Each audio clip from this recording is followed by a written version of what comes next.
Hello everyone and welcome here to the Town Hall Heroes episode number 147. I'm Solid Jake. This week we've got Dunk, we've got Zoya. Bakery is actually competing in the Midseason Brawl, one of our topics of the week. On this show, we're going to talk about the Malthael Patch, which hit the Nexus yesterday, the Midseason Brawl, and that's going to be everything from the group stage, which has concluded today, up until our bracket predictions for what we think will happen in bracket play at the actual DreamHack event. And then rosters have been locked for North America. We'll also dive in on some other topics, briefly. But before we get to all that good stuff, Dunkus, you have recently returned to the glorious stream life. And congratulations, dude, you're killing it. Yeah, man, thank you. I've been just trying to stream my heart out, just putting in the hours, trying to be live, grind that Hero League. Speaking of Hero League, have you guys done your placements yet? Because mine have been an absolute disaster. My placements have gone so badly. No, I think I'm like 5-11 right now in games. Feels bad, man. I saw the other day. I don't give a shit about the Hero League talk, by the way. So I'm gonna go back to what you said before. Yeah, you hit 200 subs. 300 subs. Yeah. Damn, dude, that's killer, man. I'm so happy for you. I'm glad that it's like going in a direction that's good signs for the future of Dunkus. Keep supporting this guy because that's how you get all them dope streaks, that dope knowledge, and he's got it. That's for sure. So Zoya. You also were streaming this morning. You thinking about getting more into that? Not Heroes, of course, but still. Yeah. So I guess I'll just say this real quick. I want to stream a lot. I enjoy streaming, but when I stream Heroes, it's not good. It's not. I get way too salty, and then it makes me not enjoy streaming. I mean, you've got the tempo in your Twitter name, so you've got that inner Reynad, but you want to be that happy, bubbly streamer. I gotcha.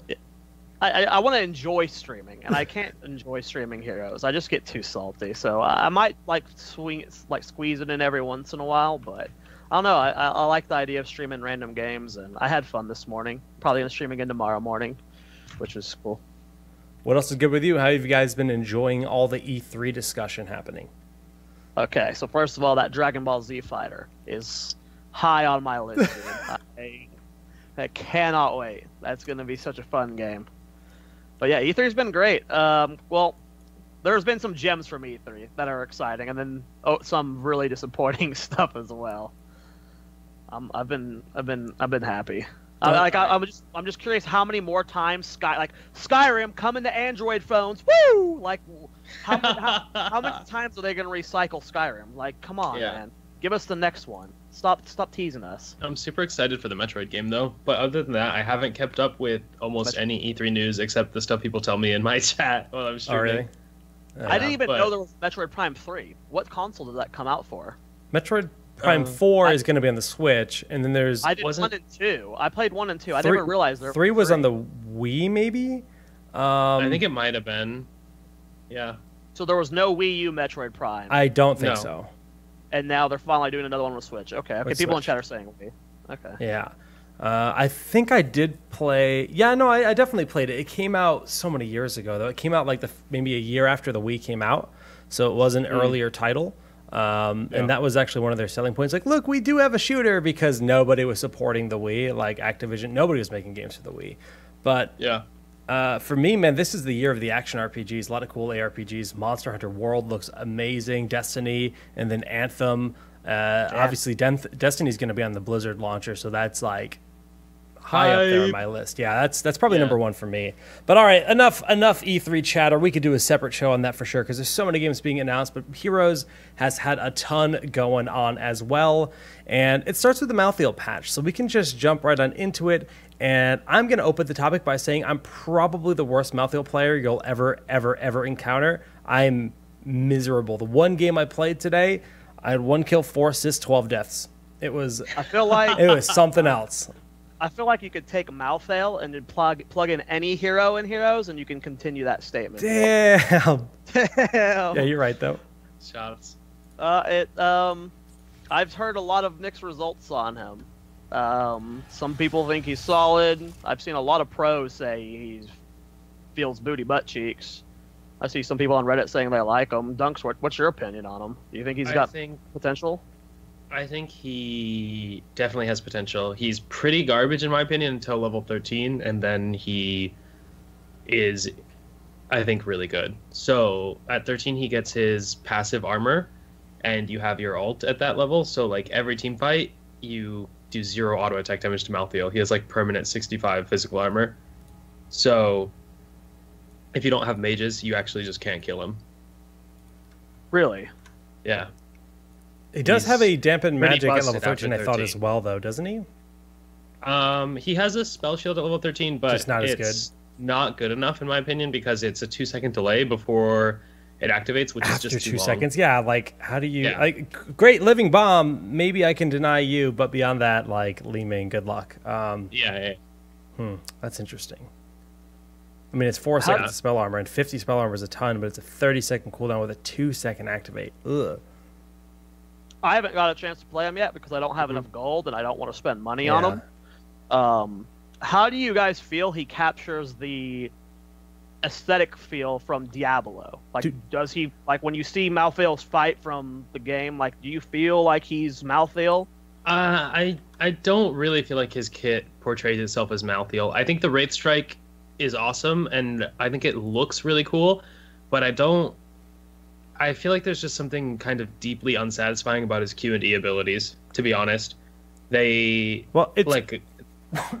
just low impact. I mean, I understand, like, his Q is powerful, his Q is really powerful, but I don't feel good when I press Q. Like, I don't actually feel like I'm soul ripping everyone, you know? I don't know if it's like an audio effect or what that like needs to be like tuned up a little bit to make like maybe make it more extreme sounding, but it's weird because, like you said, that's his soul rip, and you just kind of end up mashing Q. It's almost like Lily, where like when you're in a fight, like you can basically just hold down Q. It costs 20 mana, which is really nothing. Yeah. The cooldown is 2 seconds. Down, yeah. And like in late game fights, like when you hit your E, you want to hit a lot of targets, and you just want to hold Q. Granted, this is coming from the worst Malthael player in the world, but it still doesn't come. It still doesn't feel like it has much weight to it. It's just kind of, okay, I got a little bit of heal, and the minion wave is like lower in health, I guess. Cool. Yeah. I think if the E was a little more satisfying, he would be really fun. But the W right now is pretty much carrying all the weight of like things you're actually doing as a character. Your auto attacks are infinitely slow and do pretty mediocre damage, so you can't really get value out of weaving auto attacks properly. Your Q you just hold down. Your E doesn't feel powerful. Your R you just pick Tormented Souls. So like I think in team fights the problem is he feels kind of like I walk in and hold down my Q after pressing R and hope I win the team fight. That's my complaint with him. I almost wish like Last Rites was more viable because it's like such a cool talent when you think about the snowball effect and how frequently you could be able to cast it if you were to continuously get those kills and have that be like a powerful late game option. But correct me if I'm wrong, but are there any talents that reduce the cooldown on the E? Because yes, at level 4 you can take a quest that reduces the cooldown and increases the range. Okay, I did not grab that when I played him. That's pretty solid then. As long as you complete that, I feel like maybe the hero is solid, but without that other level 10, the Torment of Shroud or Tormented Souls, it just feels like, how are you going to actually get that mark effectively without your E? It feels so hard to get marks on people without Tormented Souls. That's why I think Tormented Souls is the ult to go. Also, 20 armor is just that's really huge when you stack it with the armor you get at 13, either one spell or physical. Well, Malthael, obviously, you know, it's very early on. He just hit the Nexus. We'll have to see where he lands in competitive. Not going to be legal in any events. I mean, he's going to be legal in Bloodlust next week, but it's going to be a while before, you know, Midseason Brawl calms down. Then we end up seeing him in HGC. I mean, so you were talking about some of the players tweeting about him.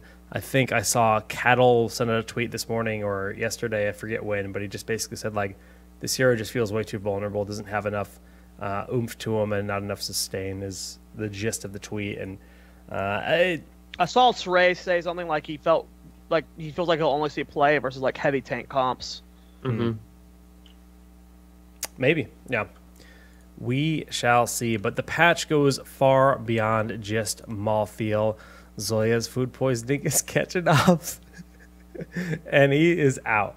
So let us pull up the patch notes here. Yeah, there were a lot of tweaks in the patch. Small stuff. No Thrall beach, rework, no of beach course. loot, man. I was really sad about that. I thought we were gonna get the beach swag because they showed it. Yeah, I was kind of surprised the beach loot wasn't in this patch.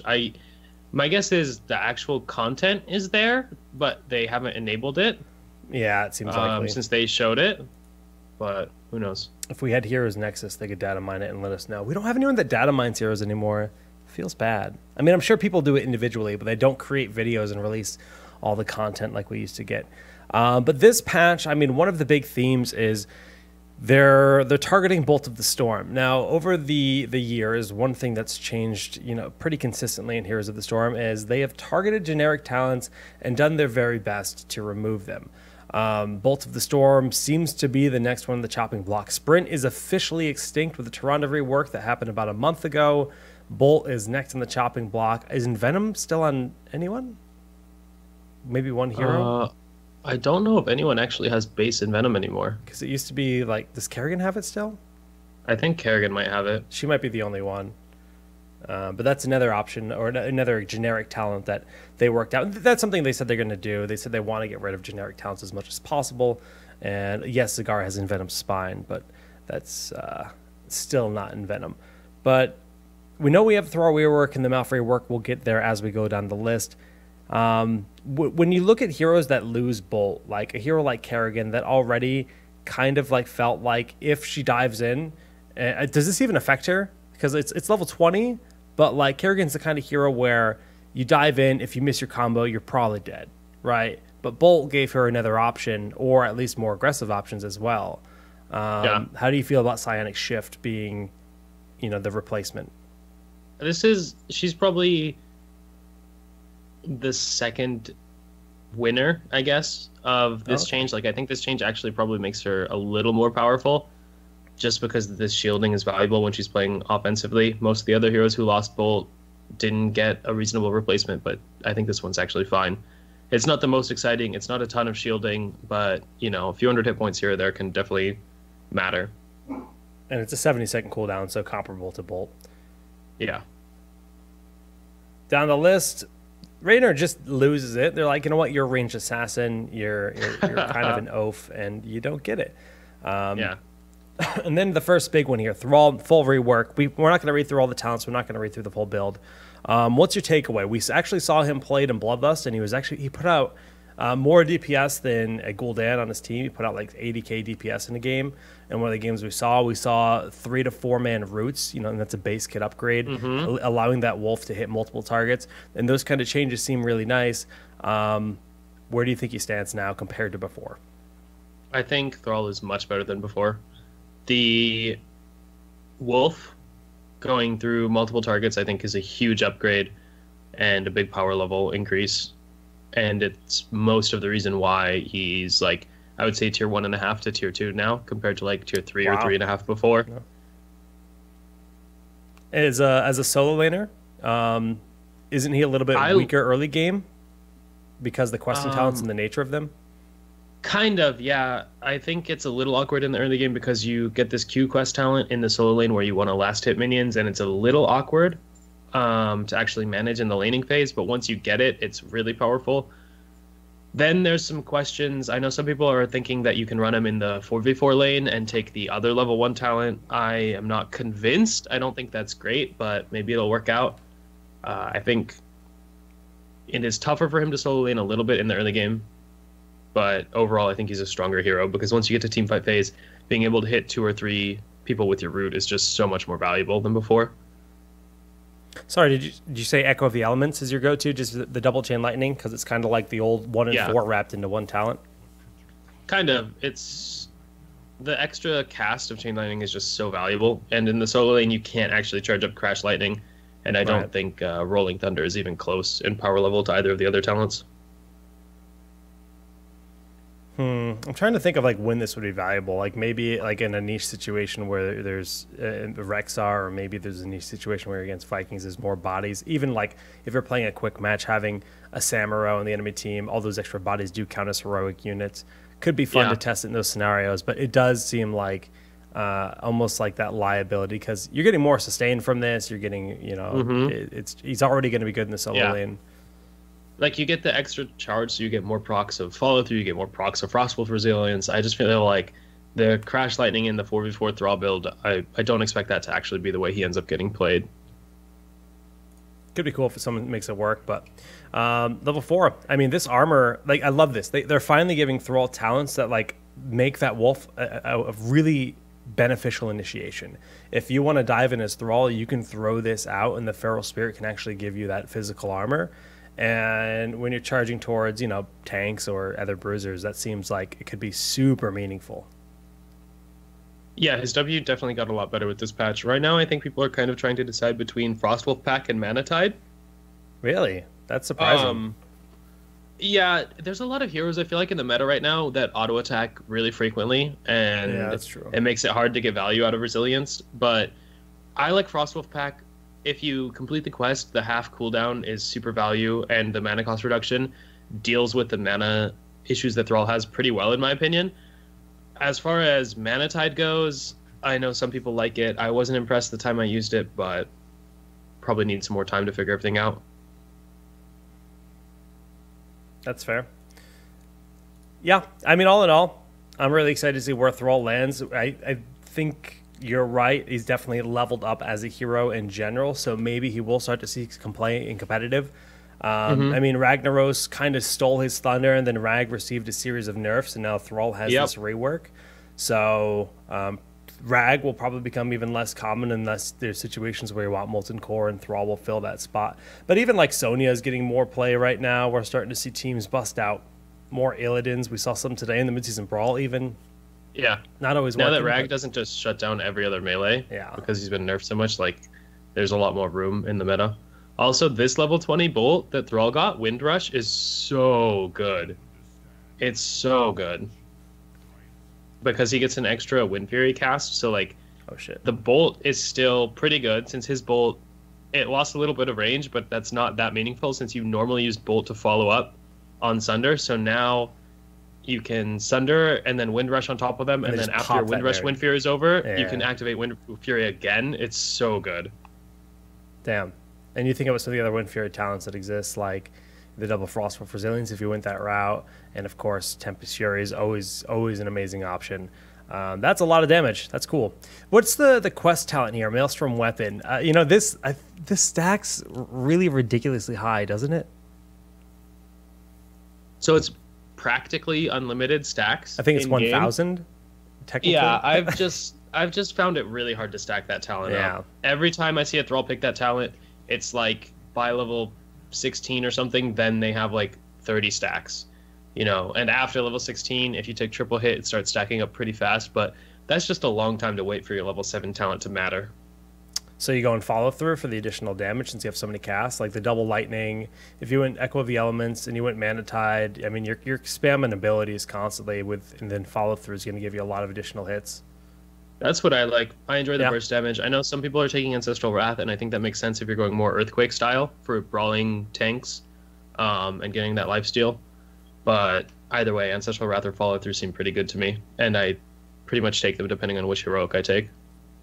I kind of came in halfway through, but do you like the new Thrall overall more or less? He thinks it's better. I like him more. Yeah, I like him. Well, not necessarily better, but do you enjoy playing him more with the new changes? Yeah, I think the W going through heroes is just something that really needed to happen. It felt so archaic that was like a single target effect, beforehand, and now I feel like he's just a little more reasonable. He's one of the few heroes that felt dated in his kit.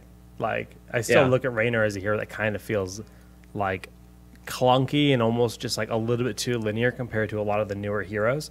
That's the nature of the beast, though, as the game designer is getting more creative and more inventive. But yeah, I'm with you. He's more fun. I only played 2 games with him so far since the rework, but I enjoyed it. All right. Down the list in the patch notes, Zoya the TLDR, though, was Thrall's Gucci. Dunk said he went from like tier 3 to tier 1, tier 2. Nice. And the changes, in his opinion. So, I mean, that's like, is it all from the W, or is it the talents playing a lot as well?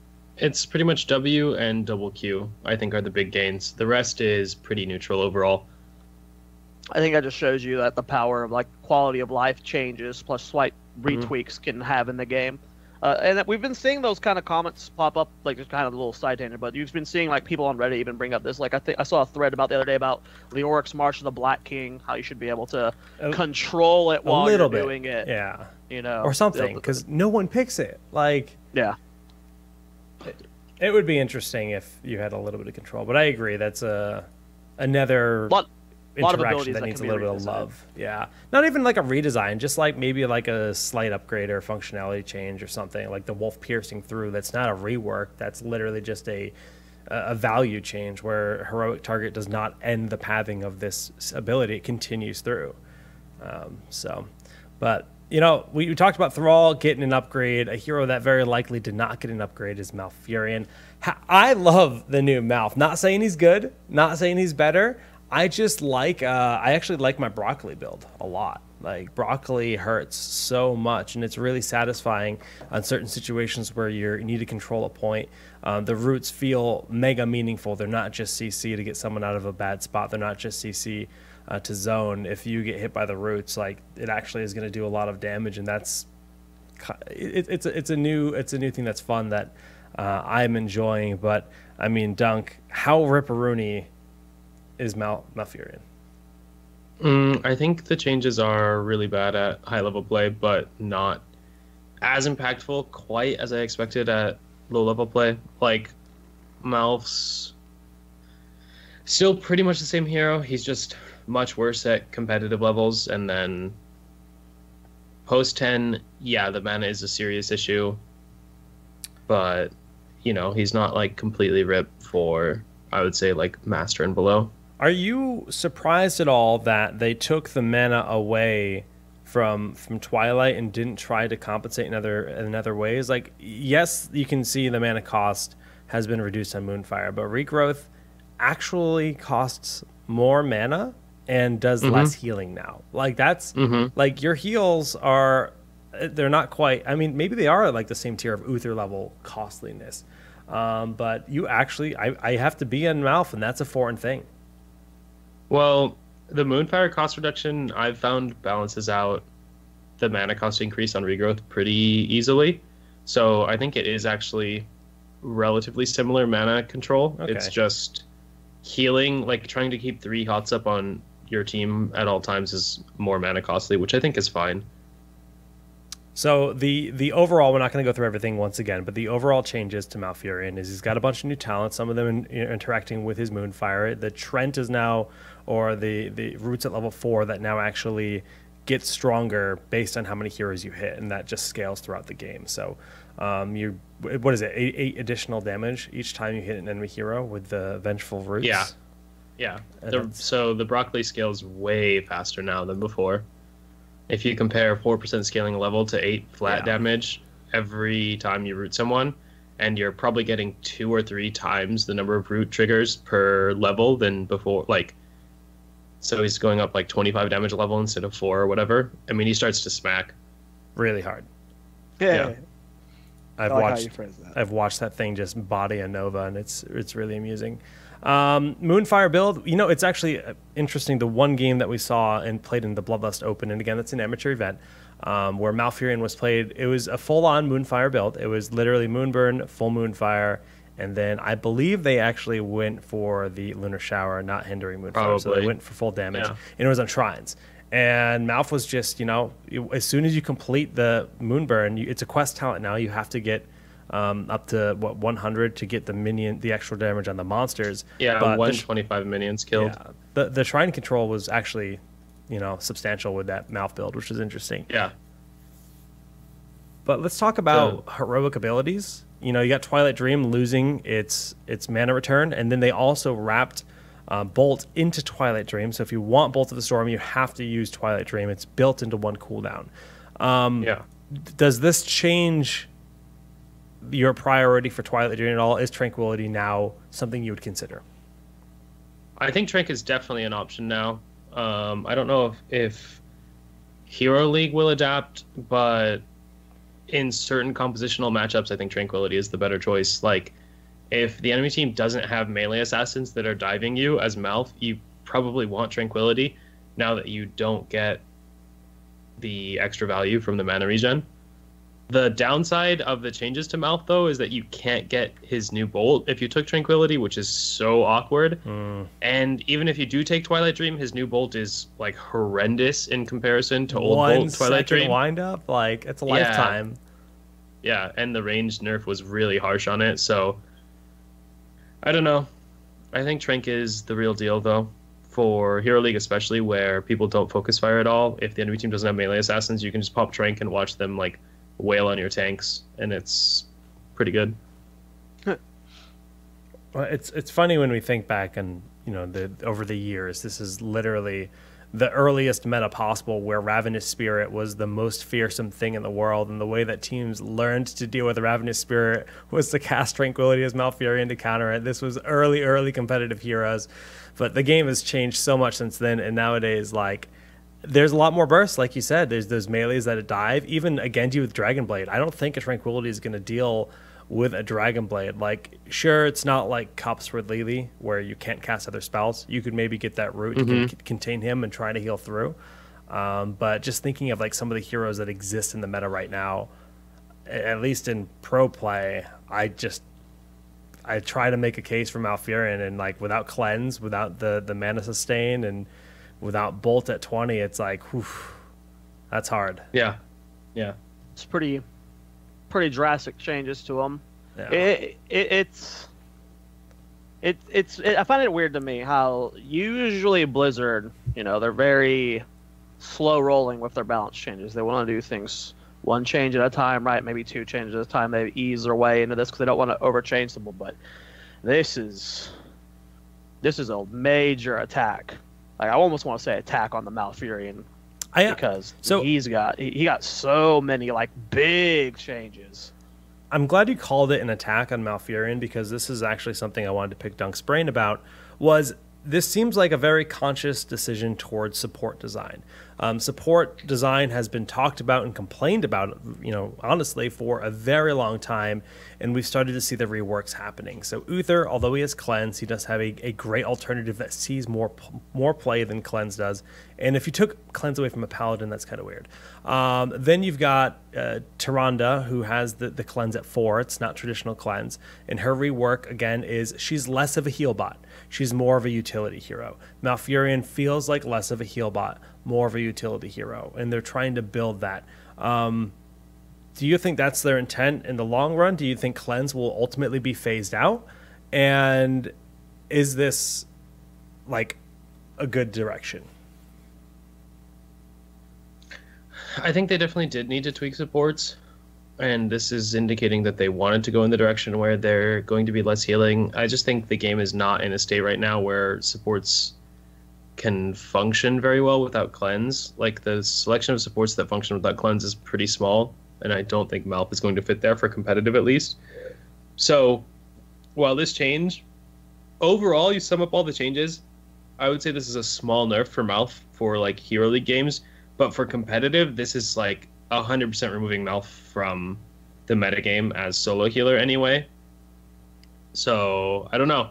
I think Uther's cleanses are so powerful, it's just going to be the go-to to play Uther, Rhaegar, and then Ariel until Blizzard does something about those three for competitive. I mean, there have been certain metas where if you weren't a support with Cleanse, you were not viable. Like, it was just not even like considered an option. We're not at that point right now, but it's been like that in the past, and Cleanse has always been super valuable. I didn't actually think about that. I'm glad Jake brought it up. I mean, supports have always been one of the biggest complaints for me about heroes, is just how they've been designed. And if that is their plan to make them more utility-based, that is the ideal game that I like. Like, I love the idea of them moving there, but I do think it puts them in an awkward spot for now, like Dunk said. Maybe in 6 months when all the balances changes are done towards them, it'll look great, but I completely agree with what Dunk just said. So, again, to reference Bloodlust Open, this is, once again, it's an amateur event. What we actually saw, it was played on the live patch just last night, and we ended up seeing kind of the impact that this has. We saw that one Malfurion game, but there was a ton of Ariel bans, because Ariel, she's got Detainment Strike, right? She's got good CC for the team. She's got Crystal Aegis, which, although it isn't a cleanse, it's a really meaningful form of cleanse that's built into heroic. And, you know, Ariel is mega successful as a hero for a variety of reasons, but notably her lack of mana being an issue and the infinite sustain she can give for the team. And that's what makes her be able to get away without a cleanse. But then her cleanse is her ultimate. Now, Uther doesn't have the same kind of mega sustain from healing, but he provides the super armor. So at high level play, Uther is, you know, clearly a god, and then D-Shield just enables ridiculous plays like Genji with Dragon Blade, and we just see that win fight after fight. At every level of play that's coordinated, at least. But, you know, then we're seeing the other mix, though. The other teams that are having to figure out, okay, well, we can't play Rhaegar, we can't play Ariel because they've been banned, and then they're getting forced into more and more Kharazim play, which feels great. Honestly, Kharazim is like seeing him see more play. He feels like that utility, kind of DPS, playmaker support, and I just hope we see this direction continued from Blizzard, because a varied support pool, maybe they can give Brightwing some love and make Brightwing have some cool utility to make it work, but it does feel kind of restricted in terms of the options for supports right now, especially with Malf being, you know, chopped. I agree. Yeah, but we'll see, man. We will see. One more change, I think, in total for this entire PTR, or not PTR, the live patch, and that's just Stitches. He lost Bolt. And then they changed Regenerative Bile. So it's 20 Bile talent, which nobody grabbed, would give him additional sustain. But now it's just the duration has been increased, and then increases the slow effect to 45%. I guess that you're like a mega CC at that point. I guess it's because he's always been like a semi-low tier when it comes to a meta pick for at least a long time now. He's been a little bit more popular recently, but yeah. I'm surprised Bolt lasted this long on him. Like, it gets removed so fast, not so fast, but it got removed from literally every other hero. And when you think about Bolt's interaction with Stitches, how toxic that can feel, I'm surprised it lasted this long in comparison to other heroes. It's a good point. It's it is funny. Well, it's gone. And they gave Hungry Stitches a micro bolt. After you gorge the first target, you can like micro teleport to everyone else and eat them. I mean, it's still just for the lulz. I don't think that'll ever be. Have you seen it yet? Does it look cool? It's just a micro teleport. I mean, it's weird. It doesn't like have an animation. You just kind of appear in front of another target. Yeah, and eat them. Kind of like Gul'dan's circle. Like, there's no animation. It's just like, oh, I'm here now. Oh, it's just that. It's just like boop. It's a little. And the range is not super long. Yeah. I mean, not that it should be, but just saying the range is really short. Yeah. New talent, cannibalize basic attacks and enemy heroes 5% life steal. That seems pretty solid. Yeah, that's actually good if you're not playing against a burst comp. Like the new slam build Stitches that's really popular in Hero League right now. That gets so much value over like the kind of drawn out team fights that spread damage everywhere. And then if they don't have burst damage, this is realistic. I'm not sure how easy it is to get value with this compared to Harden.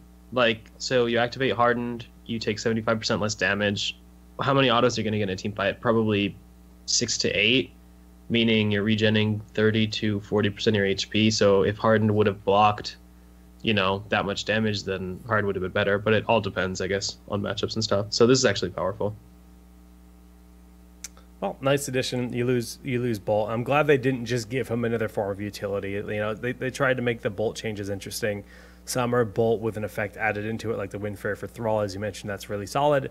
Some are the Twilight Dream being Bolt dependent and then really bad, and that one just seems kind of like, sure, Bolt Twilights are good, but let's nerf it to the ground and wrap it all into one cooldown. It just feels like maybe they need to take the cast time off it or something to make it feel like a level 20 talent. Level 20 talents are supposed to be badass and impactful, and now you have to be an ambush Malfurion to make that meaningful. Using that mid-fight, it's a 1 second channel. Like, good luck being left alone to be able to do that with a short range.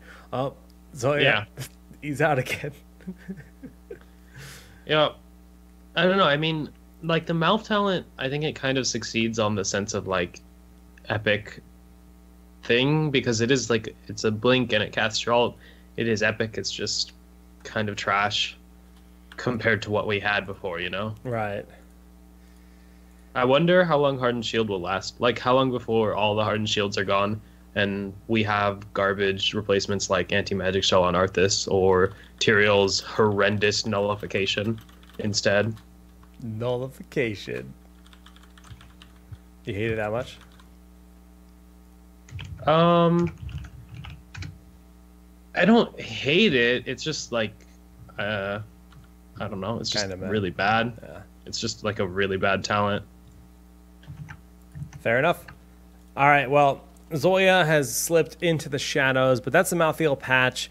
Obviously, let us know if you guys are hating the new Malfurion, loving the new Malfurion, and or loving the new Thrall or hating the new Thrall. Those are the two big changes. Malthael, you're probably better than me with him. Good luck with him in the Nexus. I feed like crazy, but I've seen some Reddit threads that make me feel better. It seems like a lot of people are feeding pretty hard with him as well.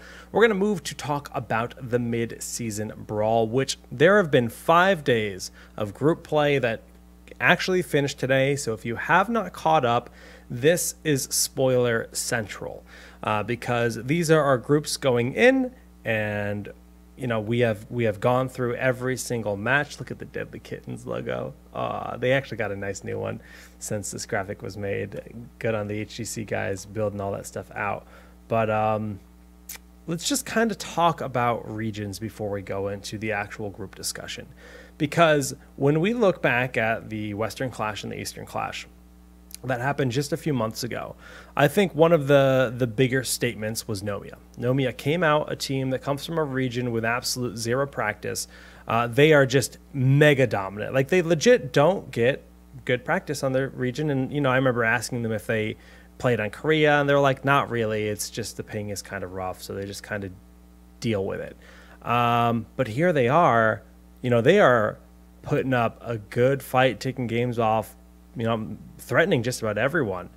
And I think Nomia has earned a bajillion new fans from the results this weekend. Yeah, I mean, I think Nomia is probably the team of the teams that get invited from regions that don't get two representatives. Nomia is definitely the one where I think if just those players got to play in a region consistently to practice, like, they would be a world-class team and very, very good. Could you say that about any of the other minor region teams?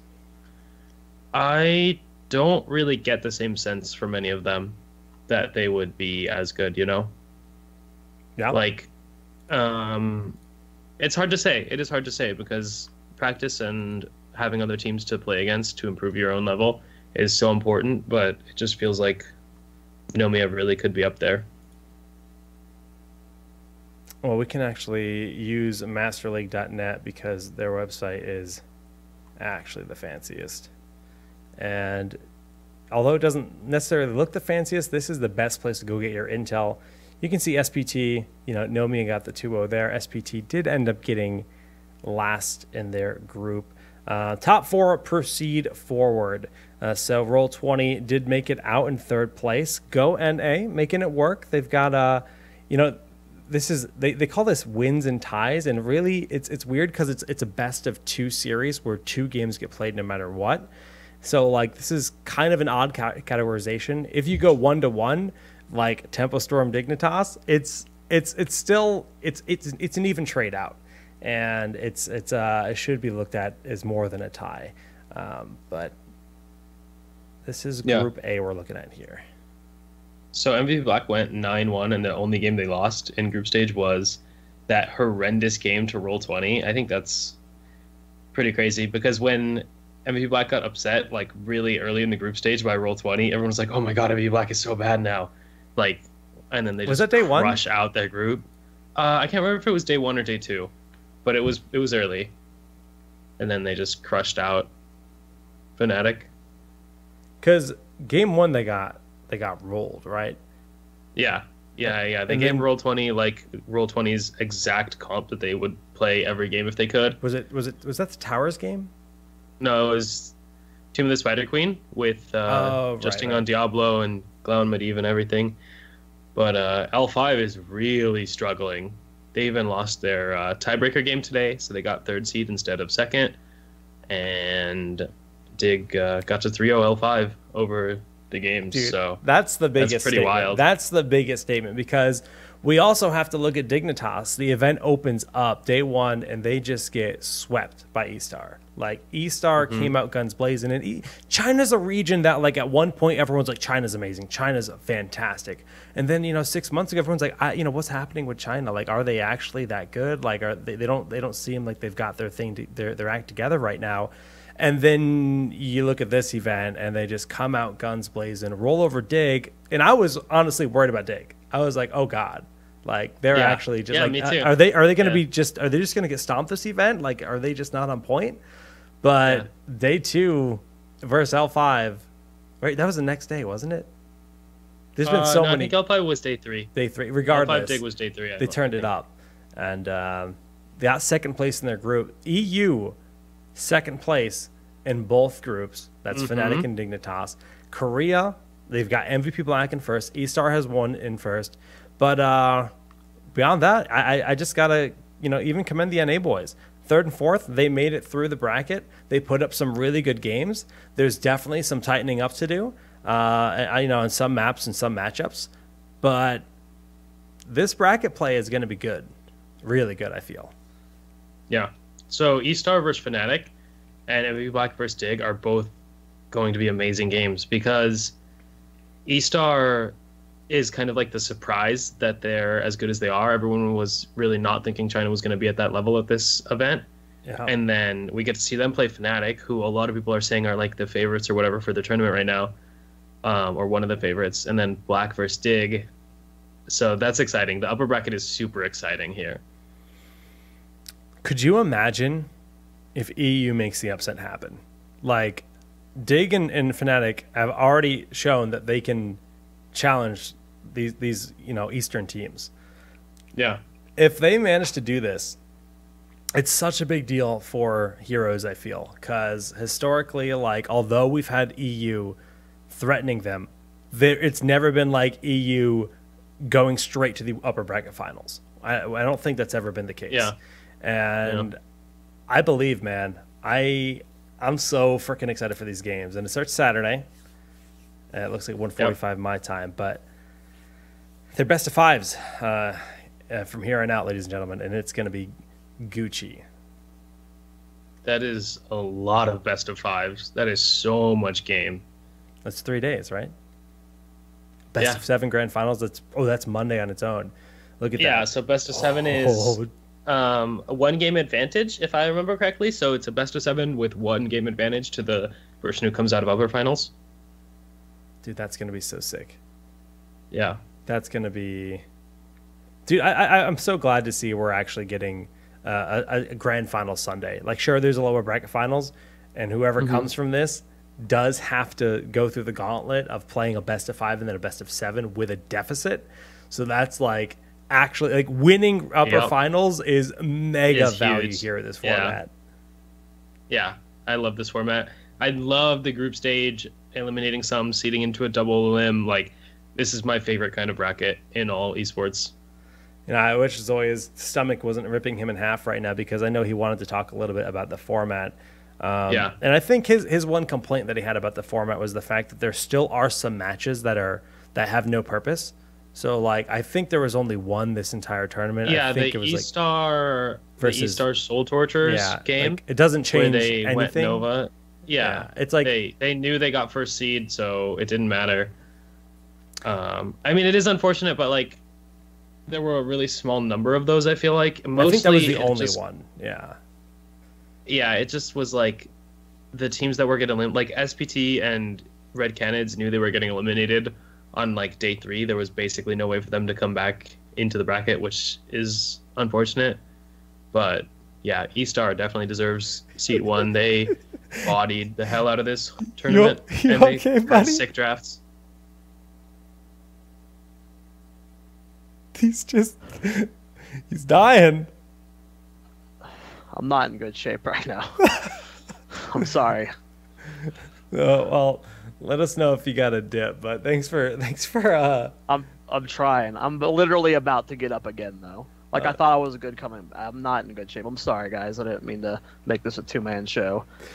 Zoya, while we have you here with us, even if unless you got a dip, make it quick. We're talking about the format, and you said you wanted to talk about that. I can bring up. I don't. If you, my main issue with the format, this dated back from like StarCraft and stuff, is anytime there's a situation in a tournament where you can have games that don't matter. It's not necessarily a bad thing from my perspective, but I always feel bad for the teams because the teams specifically want to hide their strats there, or like if you know you're out, how can you give it your 100%? If you've lost the tournament, you're depressed. How can you still go into a match and give it 100%? Or if you're still in the tournament but the match doesn't count and you want to hide strats, you sandbag. And I think that's the best way to do it. I'm okay with it. I think the format works for me, but the teams always get flack from the community. They always get shit talk in Twitch chat. They always like there's so many Tempo Storm Reddit threads about the E-Star game today that was just like, what do you think E-Star's throwing with the Nova pick? Like, even if they were, it's good strategy. If you want to get, like, Tempo Storm is good competition. If you want to make sure they're not your competition, get them the fuck out of the tournament. And if you have to stand back and throw and give another team a better chance of succeeding, do whatever it takes to win. But that format opens it up to the community harassing players, and it puts the players themselves in an awkward position. Do you make the fans happy, or do you do everything yourself to win? Goodbye. Zoya rants, True. Dude. I love it. And yeah, I mean that's the best way you can ever approach any kind of sport. You look at it and you have a priority list of how you choose your format. And it goes like this, in my opinion. 1, respect the players. Players are number 1. They always come first. Their well-being, their mentality, and every aspect of the player. Because at the end of the day, you don't have a show without players. Respect the players. 1, 2. Respect the viewers. Next, you want the players to have the optimal situation, but you also want to give the viewers a show. Because if you don't have viewers, again, you don't have a show.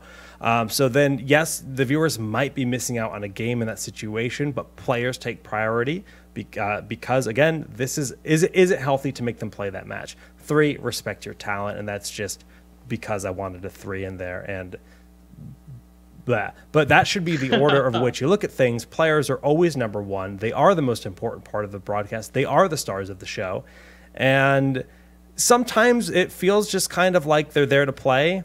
This isn't targeted at heroes by any means. This is targeted at esports, like across the board, where players are just kind of like, yeah, you're a beacon and you're here, and we're giving you this opportunity to play.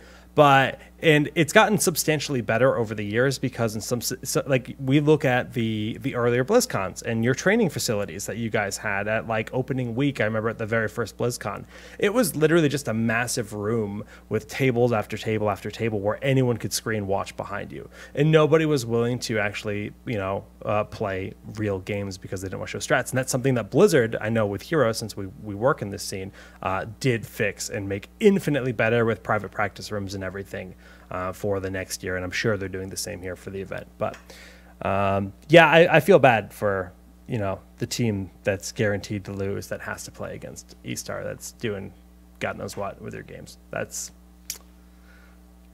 unfortunate, I guess, but it's kind of it's a hard thing to land on, like what is perfect. I feel. Yeah. No, I love this format though. Yeah, I agree with Zoya. For me, there's no issues with sometimes games not mattering or sometimes games only mattering to one team. It happens sometimes in the format. It's not a ton of games. It's not a ton of games. Oh, I never changed our little title thing. Rip. And I think that was the only one. But still, hopefully the players had a good time with it at least and didn't feel like it was a punishment to have to play that match or anything like that. Always hard to know. Now, we talked about MVP Black versus Dignitas, the lower half of the bracket here, L5 versus Nomia. Now, Nomia, the one minor region team to make it through into bracket play, have to go against L5. And, Dunk, be honest with me, do they have a chance? L5 might not be the hot, but they're still L5. No, they don't have a chance. If we're being real, Nomia doesn't have a chance here.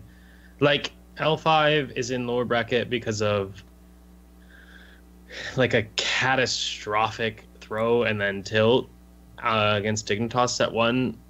So unless they have mentally checked out of the tournament because they don't care anymore because the team is like having a bunch of roster changes after the event, then I don't think there's any chance they lose to Nomiya. I would agree.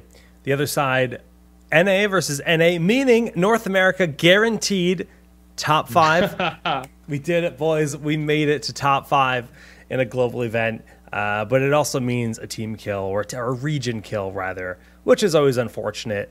I mean, Roll20, they've got the better results, but honestly, they look like the harder team to draft against right now. How do you feel about that matchup? Roll20 is the stronger team, no question in my opinion, but for some reason Tempo just seems to win NA versus NA matchups, so I would find it tough to bet on this one. I think it's close to 50-50. Tempo just seems to have the secret sauce against NA teams.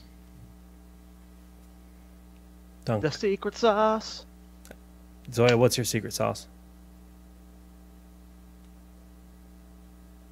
I don't know. If you had to put one sauce on a sandwich, what would it be?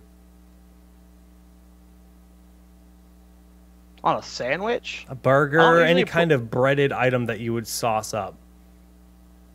Nothing. Probably just like barbecue sauce.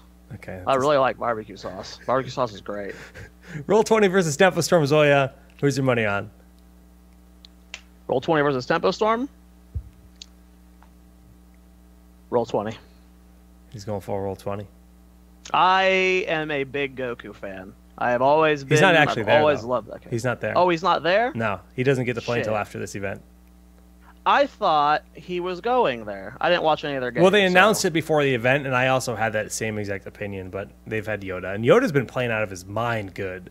So I feel terrible about that, too. It's like, oh, no, this is your last time playing with this event, and you're playing in a world championship with this team, and you know you are parting ways in, just a few more days, but he is playing like a boss. Well, if they have Yoda, then Tempo Storm for sure.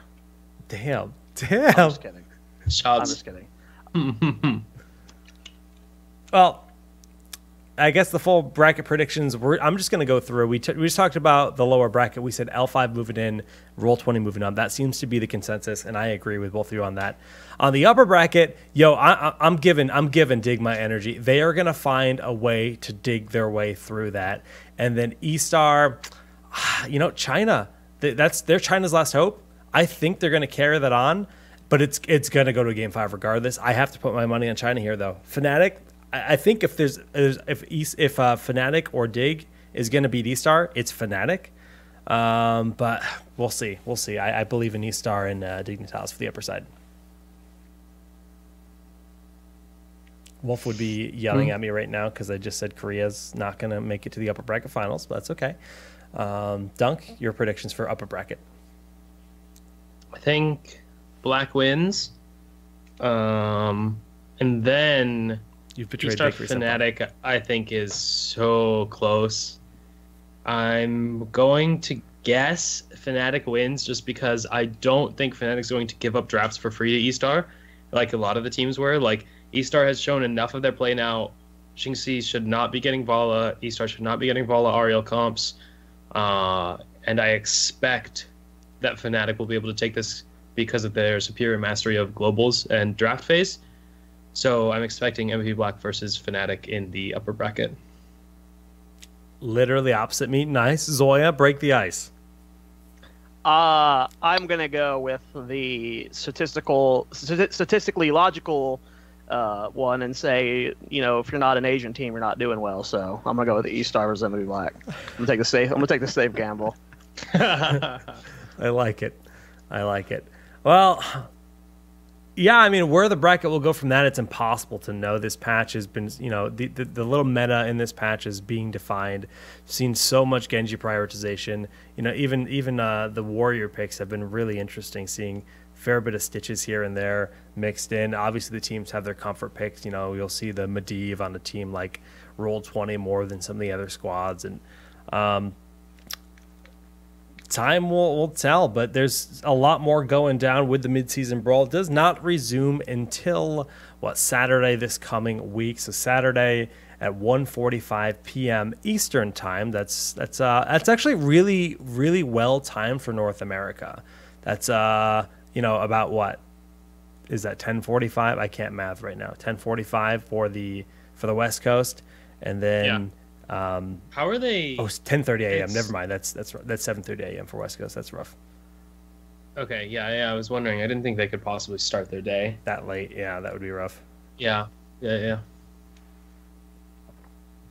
People are saying, yeah, it starts at 4 a.m., Jake. 4 a.m.? Oh, God. 7 a.m. Tempo has to play. Okay, I didn't scroll. 4 a.m. East Coast. That's 4 a.m. East Coast. That's 1 a.m. West Coast. Oh, God. Jake's mind just got blown. He's like, oh, well, 10:30. Not bad, boys. Yeah, you're right. The last game is at a nice time for West Coast watching. Excellent. Well, I mean, NA lol, ANZ lol. Who needs to watch that anyways? I'll wake up for this. I'm not waking up for that. Good luck, Nomia. Godspeed, boys. Yeah.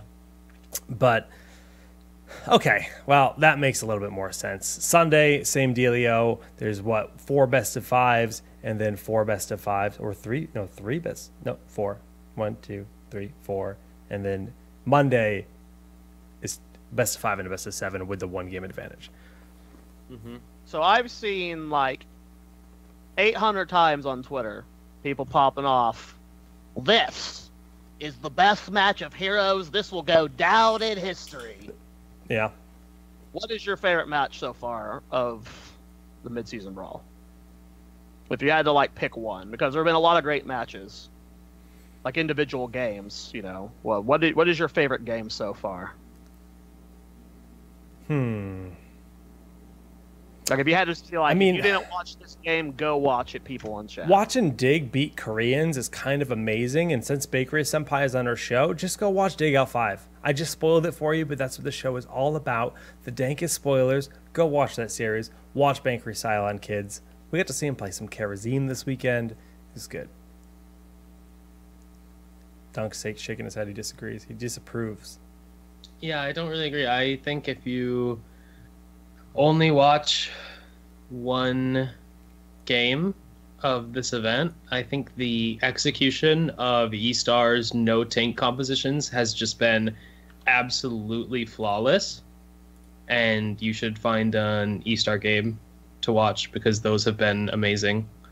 Like E-Star L5, their game on Inferno Shrines, I know it wasn't the tankless comp I was talking about, but like that game was really beautiful and kind of showcased why Rag has fallen out of the meta, I would say. But other than that, just look at all the E-Star. That's a good rivalry games. Too. They're hot. Yeah. Like Korea versus China, there's always been good rivalry there in Heroes, and I think that's that's a good. And then E-Star, E-Star L5 I think is the best set of the tournament for me. Yeah. Yeah. Yeah, but then you got Nomia too. If you want to see Scrap to play, Nomia, those guys just don't care. They just play. They just fight.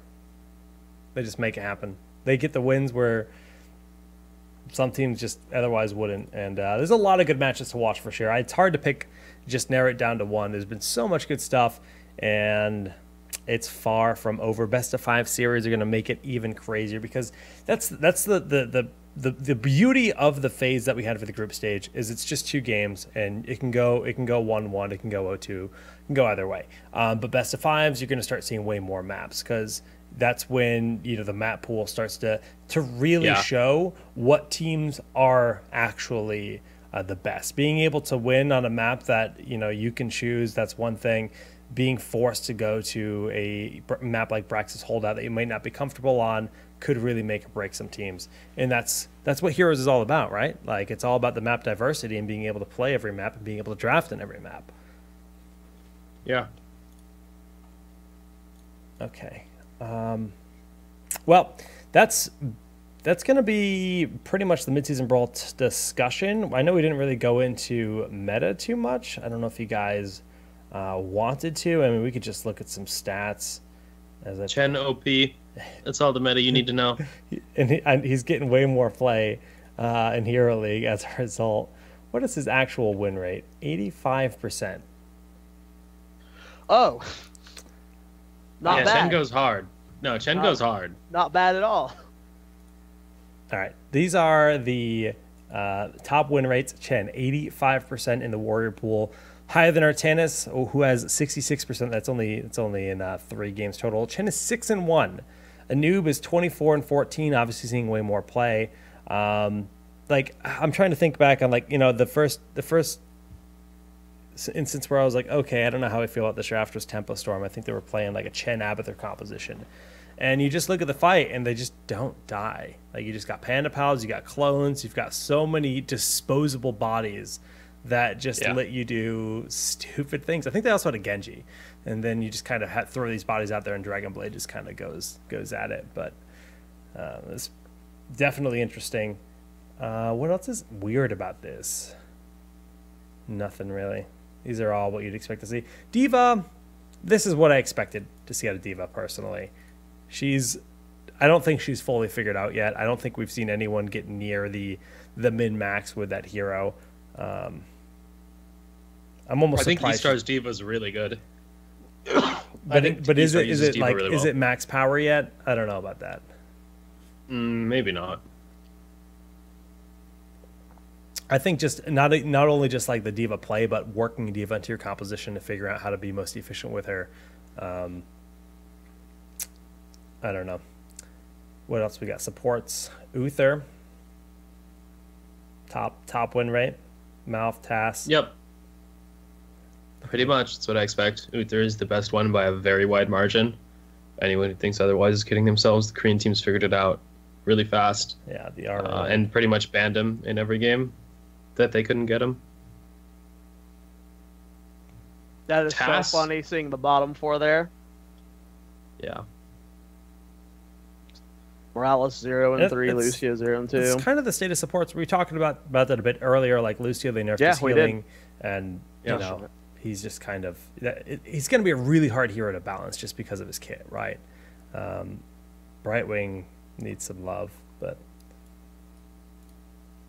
Hanamura is the Brightwing love, Jake. Don't make me puke. Genji, look at that. Yeah, Genji is disgusting. I mean, it's only 51%. It's pretty wild that assassins have a low win rate overall. Kind of. Can you sort by win rate? Well, ones are actually winning. Only Genji has a win rate, positive win rate. Why is it not? Well, Tracer's won a lot of games.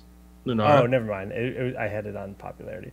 KT has not lost a game. Samuro 1-1. Thrall 1-1. Valera. Tracer is only 1-3. 5 for Lunara. So they're not high picks, but they are high win rates. Yeah, Illidan is the one with a reasonable sample size and over 50% win rate. In Genji. This fits pretty well with my expectation that, like, I think Genji is kind of just the best general assassin right now, and then, like, Li Ming, Tychus, Chromival, Grimman, these all are, like, pretty close to me in terms of power level. What I would like to look at the individual KT games and see where he got picked and who won with them, because I think that's probably really interesting. 4 is almost enough sample size to matches. Yeah.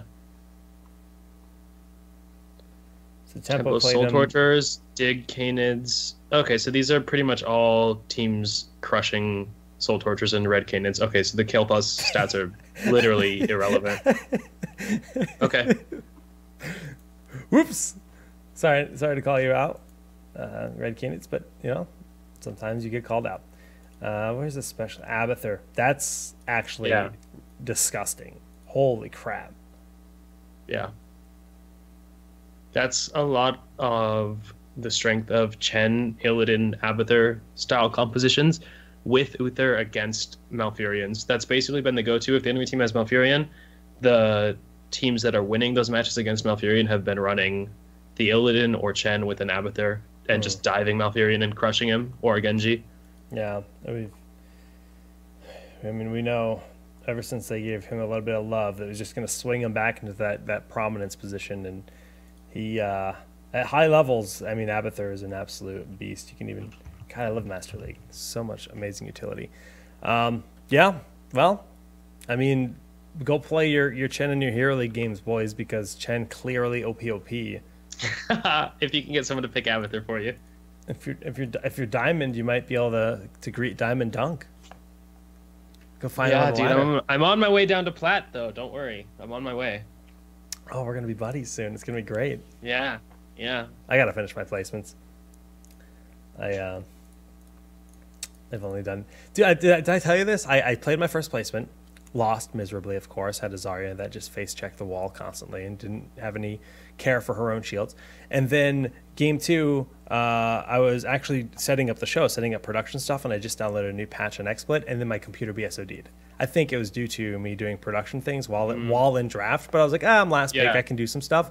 BSOD got lever. I was like, oh god, that's gonna hurt my rank. I don't know what happens because like normally it's like losing like 3 games or something if you ditch and draft. I think, but it was during placements. I don't think it'll affect you. I don't think placements. It will. Yeah. I don't think it will. It still gave me lever though, and I had to play quick match to purge my lever status before TownHall, and then everyone would yell at me when they saw it in game, and now they know. Now they know my fraudulence. Yep. Feels bad, boys. Well, we can actually proceed past the Midseason Brawl into rosters being locked, and this is kind of the other side of things. One thing we mentioned earlier in the show is the fact that Goku will be joining Roll20, and just on that that topic, many players and casters have quoted Goku as being the best player in North America right now. What is your stance on him? I mean, obviously he's not playing the Midseason Brawl. Have you caught any of his stuff in HGC recently, and would you give any credit to that? Man, I really don't know if I would consider him at that level. That seems tough. That's fair. That's fair. Putting you on the spot. I'm just not isolating him. Like mentally, I'm not isolating him as like the best in NA. Yeah. It'll be different when he gets on Roll20. We'll be able to find out like how well he can perform on that team, because it really does depend on what team you're on, how well you can shine. But I would be surprised if he's best player in NA, like during the upcoming season. Okay, well, we do have the full list here of the changes that have been made to the rosters within HGC.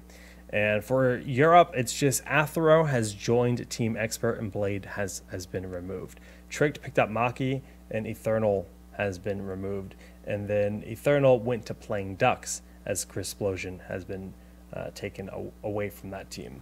That's actually really little. Like honestly, 3 players changing, and only 2 of them went down to presumably open division teams, or I actually haven't followed up to see where Blade and Crisplosion have ended up, if anywhere, quite yet. And if you've watched any of Bloodlust in North America, you know that the current open division scene is kind of like all over the place, because we had players like Urho playing in these cups as a team named Raw Boss Canflub, and basically Raw Boss Canflub won a cup, then they made 3 player changes, they won the cup again anyways, and then now they're gone because Urho has been picked up. As we can see here, Superstars removed Faye, and Goku was sniped away, so they picked up Yoda from Roll20, and Goku has gone to Roll20. So that's a direct trade if you look at it that way. But then they picked up Urho in favor of Faye, as Urho went away from No Tomorrow in favor of Equinox. It's kind of like a big circle here for the most part. But I think the thing that disrupts it the most, and the reason there's so many names that have left HGC, is the fact that B-Step disbanded. And I'm a little surprised we didn't see Even in Death make like a roster change. Maybe they couldn't. I don't know how it works. Even in Death was not eligible for any roster changes after they got the slot. That's interesting. That's kind of brutal. I mean, brutal is what happened in their Crucible game. Not. Yeah. I already had my rant on that. We're not going to talk about the Crucible. But I mean, it's definitely surprising to see some of these changes happen. Like Kenma is now the coach of Naventic, and iDream will be moving on in. He's from B-Step. The new Gale Force, we talked about this because we knew about this a few weeks prior when we did a show, and we think the new Gale Force has the potential to be #1 NA, pending the harmony between the players and the team. But But seeing like, Insomnia, is he going to be a full-time streamer? He's one of the few names here that did not enter Bloodlust last night. Faye also did not enter Bloodlust last night. Crowan did in fact play. Crowan is playing with Arthalon, BBJ, McIntyre, and who am I forgetting? Ishbu. Is it everyone? I think so. And that's like actually a really they won the cup last night. I wouldn't say like handily, but they definitely look like the strongest team. You still got 4 guys in Legend, like LZ Gamer and Legend. That whole squad looking quite good. But ultimately, I guess my point here is it feels like due to these roster changes and due to B-Step disbanding, there's more talent in the amateur side. And I think if we have another Crucible, in 4 months or whatever, I don't think it will be as one-sided in NA as it was this previous Crucible. And even in Death, they're going to have to level their game up if they want any chance of maintaining that spot in the HEC Pro League. Yep, I agree.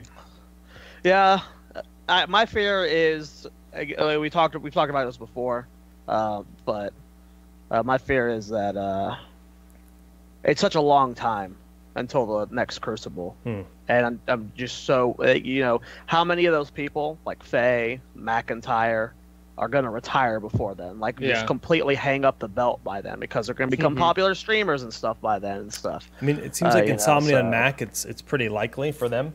I think they're the two that Mac's doing great work with his YouTube, and I think he's going to continue driving that way. And Insom has always been a big streamer, so I think in Faye's tweet longer, she said she was going to focus more on streaming anyway, so that might be her route too. Yeah, it's tough. You do this for 3 years, and once you get removed from the podium, how do you climb back up, right? It's really tough. So, I mean, look at retired Diamond Dunk here. He never looked back. Now he's the God streamer. I don't know about that. He thought about it. Feels bad, man. Feels bad, man. Korea, the biggest one, of course, being Mary Day retiring.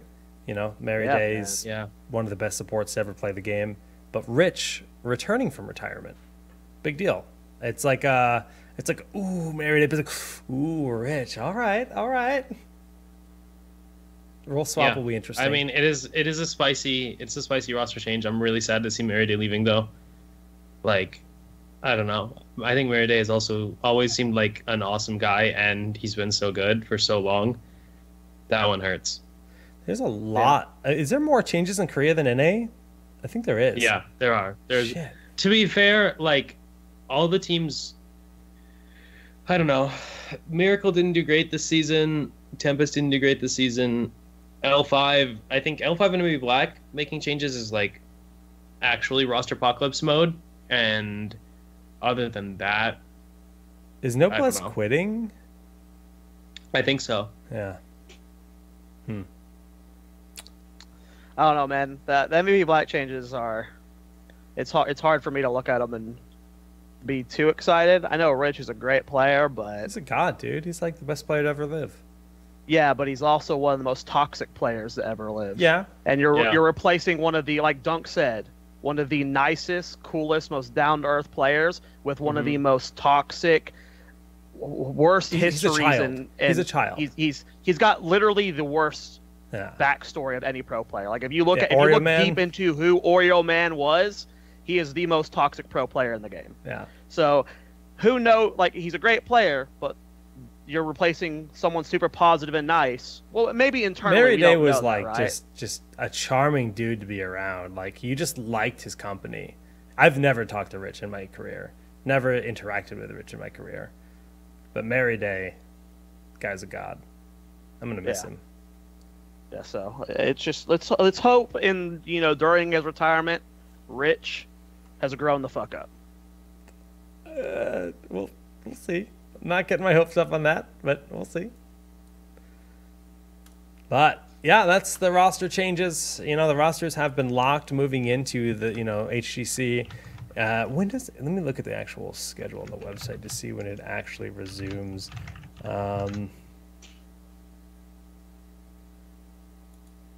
There's a break after MSP. It's not very long though. June 19th, phase 1.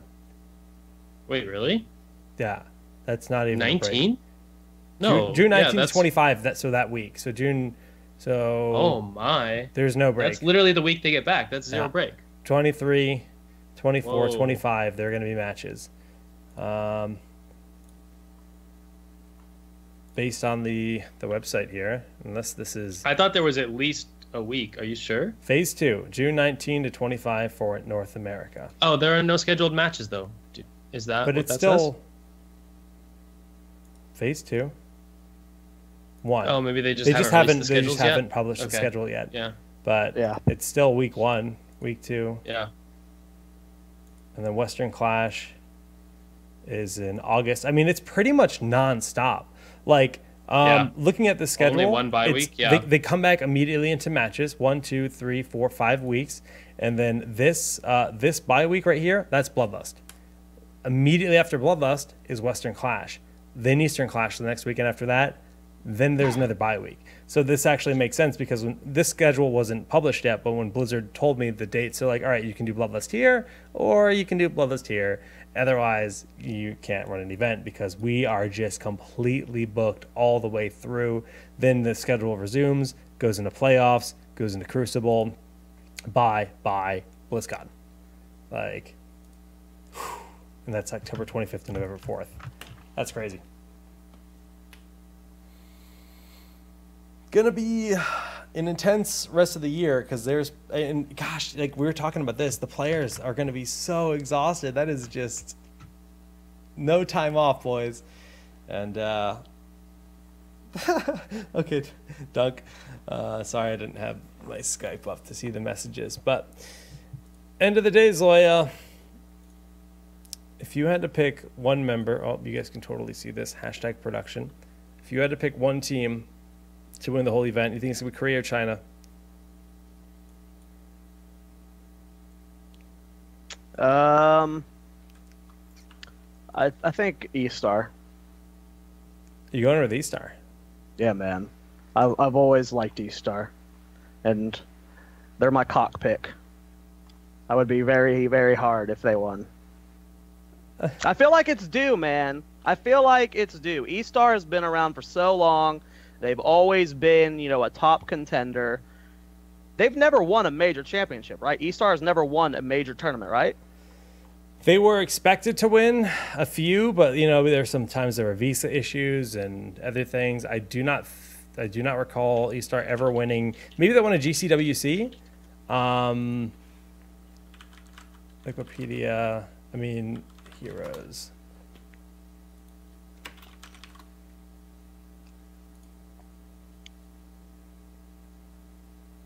Let's see. So they won Gold Series. Yeah, not Chinese, not China. And China Championship, but they never won a true global. Correct. Yeah, I would like E-Star to win an event. That wasn't me thinking they were going to win. That's who I want to win. I want E-Star to win. Like I said, I feel it's due. It's time for them to win an event. They've always been at these events. They're like, E-Star is just always there, always consistently performing well. I would like to see E-Star win one for once. I don't think they deserve to win a BlizzCon, but I would like to see them win this. They're one of the most consistent brands in the scene. So yeah, they're due for a title. I agree. I wish we had gotten to see if CE is actually better than E-Star, because if CE is as much better than E-Star as it looked like from the China region, then like CE would have crushed this tournament. Dude, it's so sad that China never gets full representation. Like, it's very unfortunate. Yeah, and obviously, I forget who even brought in for them. Was it Seoul?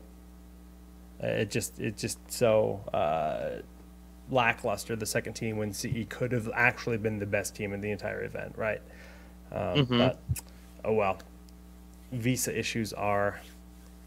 Yeah, that's who I would want to win, man. I would really like them to win one.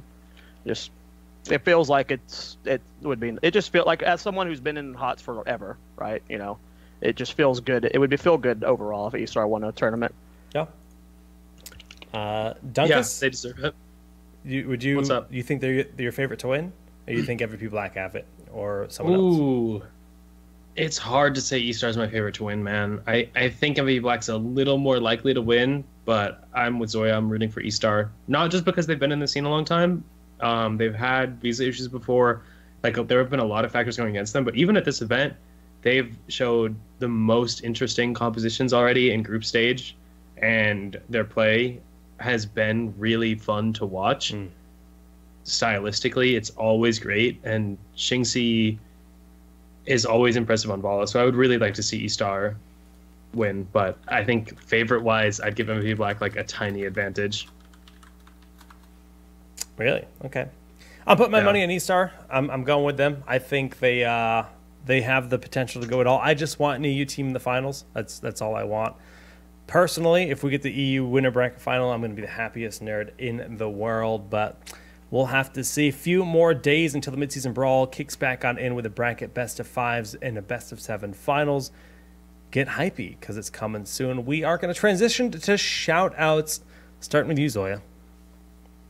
I just want to say sorry to my 2 co-hosts. 2-man shows are never fun. This was not intentional. And sorry to everyone in the chat for being a little spacey and random at times. I'm really not feeling well. So thank you for everyone putting up with my shit. And feel better, Zoya Boya. Thanks, man. I don't really have anything to plug, man. Like, this is I'm not connected to anything anymore. I am just, for the first time in my HOTS career, I am solo. Is that a weird feeling? But you're a streamer now, and you're pursuing new things with the stream a little bit. Not heroes, but it's still you. Yeah, I get like, just follow my Twitter, follow my streams, Zoya TV, and keep watching this, because Blizzard's doing a great job. Production's great, the show's great. I love this 10-day shit, man. That was so smart. That was. It's not a luxury we'll get every event. It's so hard to get an event where you can sit there for that many days and produce that many in a row. But man, if they can pull it off more often, this event's been a treat. So shout out to Blizzard, man. That's my shout out.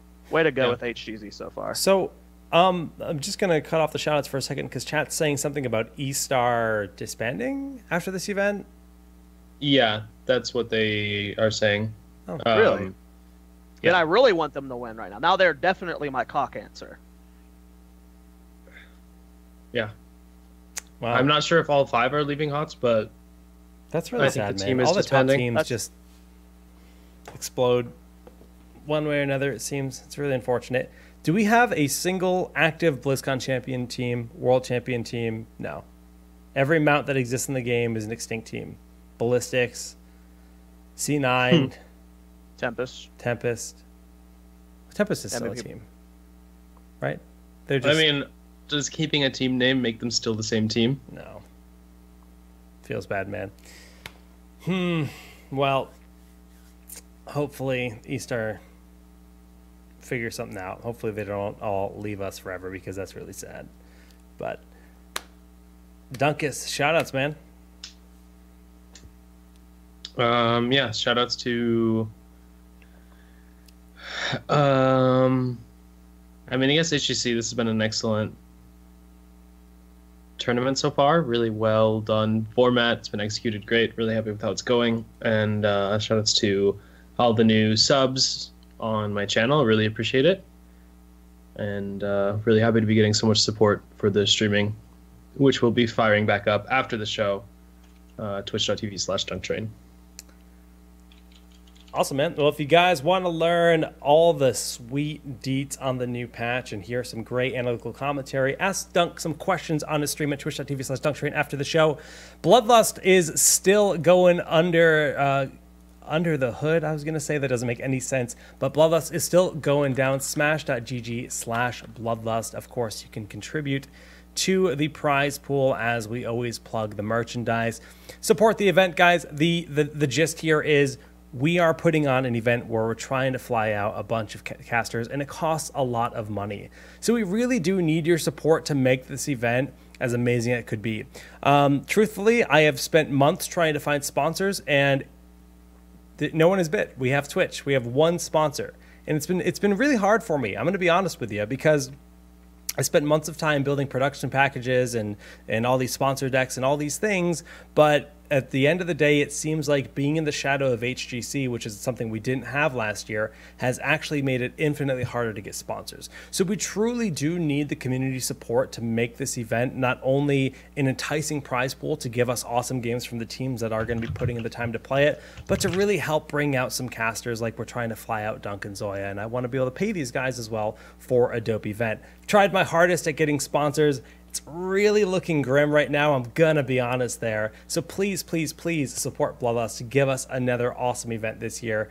Beyond that, thank you so much for following Arcane8. Those numbers are also super helpful. Follow us on YouTube at youtube.com/Arcane8, twitter.com/Arcane8_GG, and here on twitch.com/Twitch.tv/Arcane8. Enjoy Dunk's stream, and we'll see you next time. GG's.